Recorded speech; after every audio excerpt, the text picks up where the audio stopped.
Hey Heights Church, Pastor Bronson here, and I'm continuing our thread, All Things New. I love this thread, and here's why. I believe every day is a new day, and every day all things can be made new. And it's vital for our lives as followers of Jesus to live in such way. A lot of you know me as someone who has a lot of joy, likes to make a lot of noise, likes to have a lot of fun, is always laughing and smiling, and that is true. That's just who I am. Sometimes I can get a little too loud too, but in a good way. But the truth is sometimes I have hard days.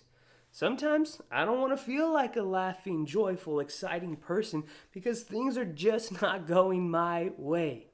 But there's a verse in 1 Peter that I oftentimes have to fall back to. And the truth is, when all things are new, it does not mean all things are easy. Sometimes things are hard, but we're still called to live this life of a new living hope.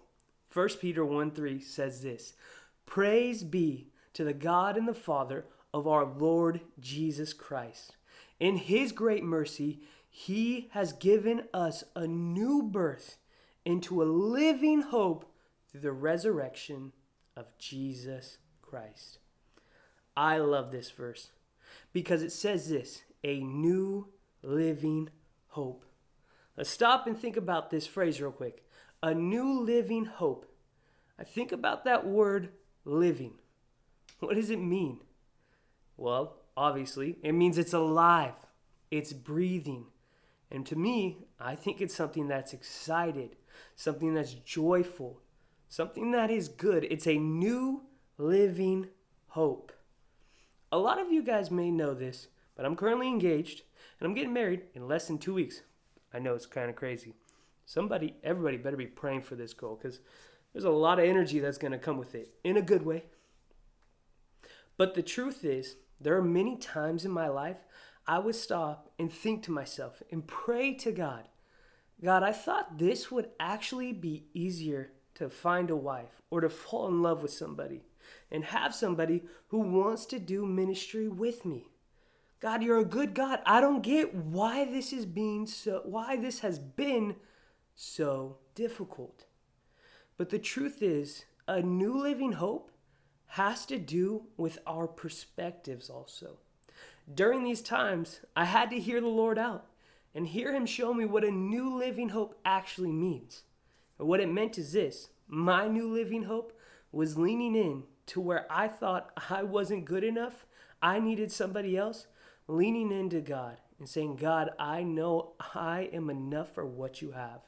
What you've given me is enough to minister to whoever it is in front of me.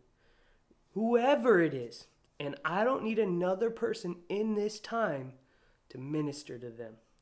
That's a new living hope.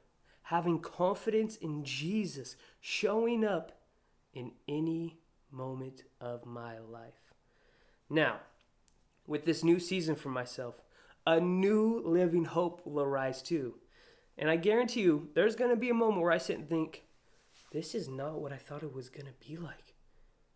But Jesus, this new living hope will arrive and say, yes, but I have a greater plan than you can see. And we could lean back into 1 Peter in times where we don't get it, maybe we don't like it, but it is what it is.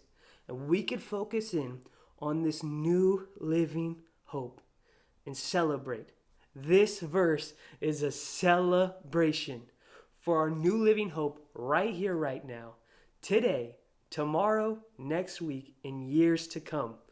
Let's all celebrate together when we read this verse because all things are made new. It's been a pleasure hanging out with you right now, and we'll see you next time.